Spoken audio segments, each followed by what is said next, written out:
نحمده ونصلي على رسوله الكريم أما بعد فأعوذ بالله من الشيطان الرجيم بسم الله الرحمن الرحيم قال الله تبارك وتعالى في كلامه المجيد لقد رضي الله عن المؤمنين إذ يبايعونك تحت الشجرة فعلم ما في قلوبهم فأنزل السكينة عليهم وأثابهم فتحا قريبا صدق اللہ العظیم۔ محترم اساتذہ کرام اور عزیز طلبہ، السلام علیکم ورحمۃ اللہ وبرکاتہ۔ نبی اکرم صلی اللہ علیہ وآلہ وسلم اور آپ صلی اللہ علیہ وسلم کے اصحاب کی مثال اللہ تبارک و تعالی نے قرآن مجید میں ایک کھیتی اور اس کے مالک کی حیثیت سے دی ہے۔ ادھر توجہ سے سنو، میں نے پھر درمیان میں سوال بھی کرنا ہے، توجہ سے بیٹھے سب۔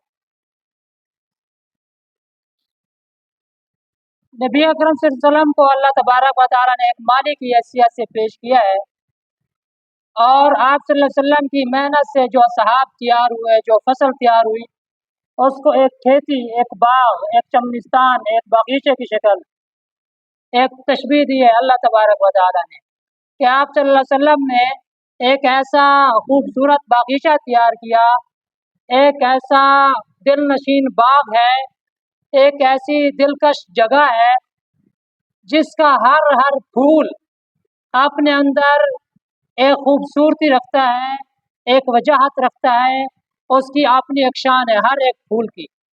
جتنے بھی نبی اکرم صلی اللہ علیہ وسلم کے اصحاب ہیں، کم و بیش 1,24,000، تو وہ سب اس باغ کے پھول ہیں، وہ سب اس باغ کے، کس باغ کے پھول ہیں؟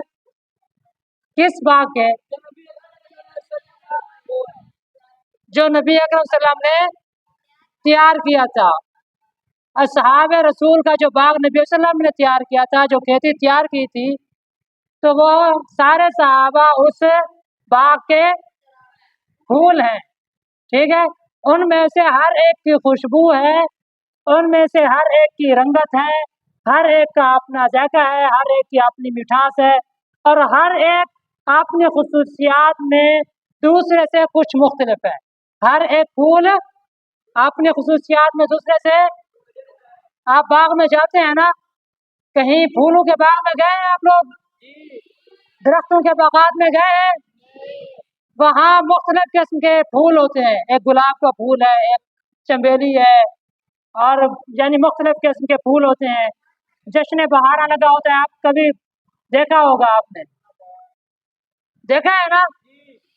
تو اللہ تبارک و تعالیٰ نے آپ صلی اللہ علیہ وسلم کے اصحاب کی مثال اس کھیتی سے دی ہے، پھولوں کے اس گلدستے سے دی ہے، پھولوں کے اس باغیچے سے دی ہے، اور فرمایا کہ كزرع اخرج شطأه فآزر فاستغلظ فاستوى على سوقه۔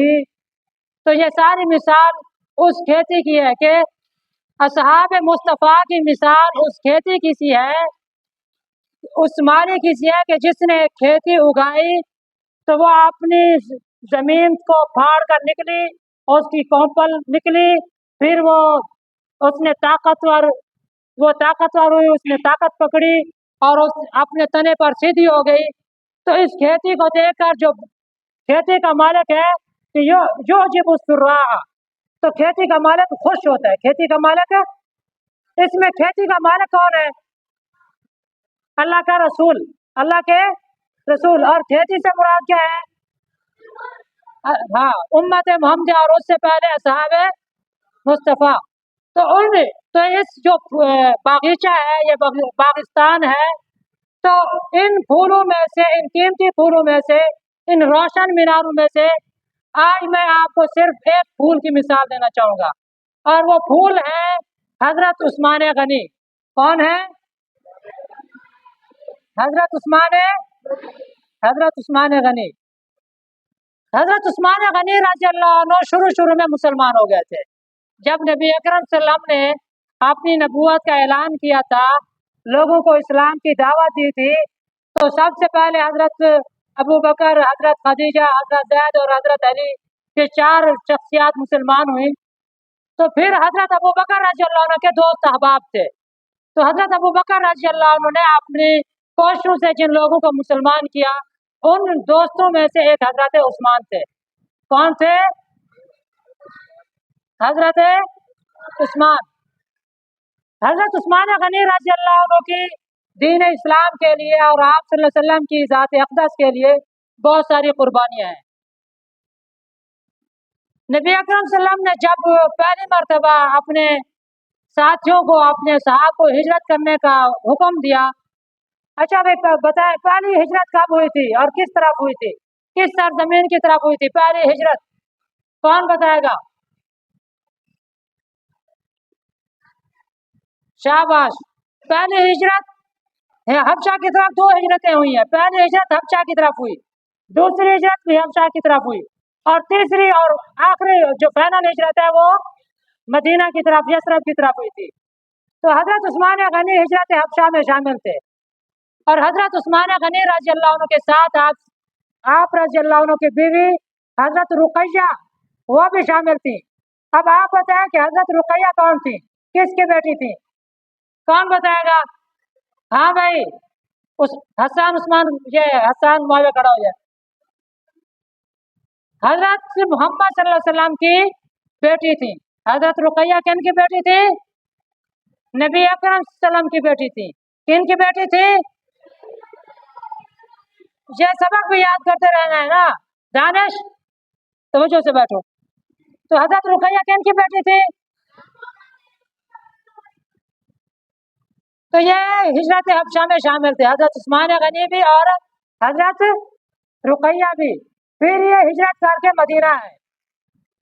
غزوہ بدر کے موقع پر آپ صلی اللہ علیہ وسلم نے جب اپنے اصحاب کو حکم دیا میدان بدر کی طرف روانہ ہونے کے لیے، تو حضرت عثمان غنی رضی اللہ عنہ کی یہ اہلیہ حضرت رقیہ یہ بیمار تھی، بستر مرگ پر تھی.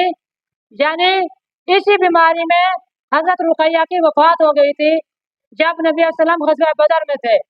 تو اس لیے نبی علیہ السلام نے حضرت عثمان غنی رضی اللہ عنہ کو کہا تھا، ان سے فرمایا تھا کہ آپ اپنے گھر میں رہیں اور اپنی اہلیہ کی نگہداشت کریں، اس کی خدمت کریں اور اس کی تیمارداری کریں، اس کا علاج کریں.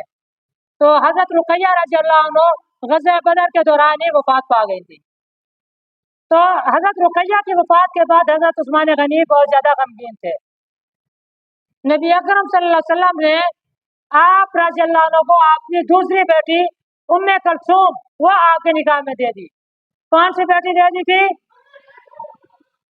تو حضرت عثمان غنی رضی اللہ عنہ نے نبی صلی اللہ علیہ وسلم کی کتنی بیٹیوں سے شادی کی؟ کون کون سی؟ حضرت رقیہ اور حضرت ام کلثوم. اسی لیے حضرت عثمان غنی رضی اللہ عنہ کو ذوالنورین کہا جاتا ہے. کیا کہا جاتا ہے؟ ذوالنورین. کیا مطلب ہے ذوالنورین کا؟ 2 نوروں والا. 2 نوروں والا کا مطلب یہی ہے کہ نبی صلی اللہ علیہ وسلم نے آپ کو اپنی 2 صاحبزادیاں آپ کے نکاح میں دی تھی. پہلے حضرت رقیہ، جب وہ فوت ہو گئی تو اس کے کچھ عرصے بعد نبی صلی اللہ علیہ وسلم نے اپنی دوسری بیٹی حضرت ام کلثوم حضرت عثمان غنی کے نکاح میں دی. اس لیے حضرت عثمان غنی کو ذوالنورین کہا جاتا ہے. کیا کہا جاتا ہے؟ یہ تو ہو گئی نبی صلی اللہ علیہ وسلم کی حضرت عثمان غنی سے محبت. یہ محبت ہی تھی نا حضرت نبی علیہ السلام کی حضرت عثمان غنی سے کہ یہ کے بعد 2 بیٹیاں دے دی. اور پھر روایات میں آتا ہے کہ جب ام کلثوم وفات پا گئی، ام کلثوم بھی جلدی فوت ہو گئی تھی، تو نبی اکرم صلی اللہ علیہ وسلم نے حضرت عثمان غنی کو رنجیدہ دیکھا، افسردہ دیکھا. تو نبی اکرم صلی اللہ علیہ وسلم نے فرمایا ہے عثمان، اگر میری 100 بیٹیاں بھی ہوتی اور اسی طرح یہ کے بعد دیگرے وفات پاتی جاتی تو میں آپ کو ایک ایک کر کے سب آپ کے نکاح میں دے دیتا. یہ نبی اکرم صلی اللہ علیہ وسلم کی حضرت عثمان غنی سے محبت ہے. اور حضرت عثمان غنی کی نبی صلی اللہ علیہ وسلم سے کیا محبت ہے کہ نبی اکرم صلی اللہ علیہ وسلم جب ہجرت کر کے مدینہ آئے تو مدینہ میں میٹھے پانی کا ایک کنواں تھا، آپ نے پڑھا ہے، اور وہ کنواں بئر روما کے نام سے مشہور تھا. وہ ایک یہودی کی ملکیت میں تھا. نبی اکرم صلی اللہ علیہ وسلم نے صحابہ کرام سے یہ درخواست کی کہ کون اسے خریدے گا تو میں اسے جنت کی ضمانت دیتا ہوں. حضرت عثمان غنی اٹھے اور جا کر اسے 35,000 درہم میں خرید لیا اور آ کے نبی صلی اللہ علیہ وسلم سے پوچھا اے اللہ کے رسول، کیا جو شخص بحر روما خرید کر مسلمانوں کے حوالے کرے گا کیا آپ اسے جنت کی ضمانت دیتے ہیں؟ نبی اکرم صلی اللہ علیہ وسلم نے فرمایا ہاں میں اسے جنت کی ضمانت دیتا ہوں۔ تو حضرت عثمان غنی رضی اللہ عنہ نے فرمایا، عرض کیا کہ اے اللہ کے رسول، اب بحر روما مسلمانوں کی ملکیت ہے، میں نے اس یہودی سے خرید کر مسلمانوں کے لیے اس کو وقف کر دیا ہے۔ تو یہ باغ رسالت کے ایک پھول کی چند جھلکیں ہیں۔ اللہ تبارک و تعالیٰ سے دعا ہے کہ اللہ تبارک و تعالیٰ ہمیں اصحاب مصطفیٰ کی عظمت کو سمجھنے اور پھر ان سے محبت اور عقیدت رکھنے کی توفیق عطا فرمائے۔ وما علینا الا البلاغ۔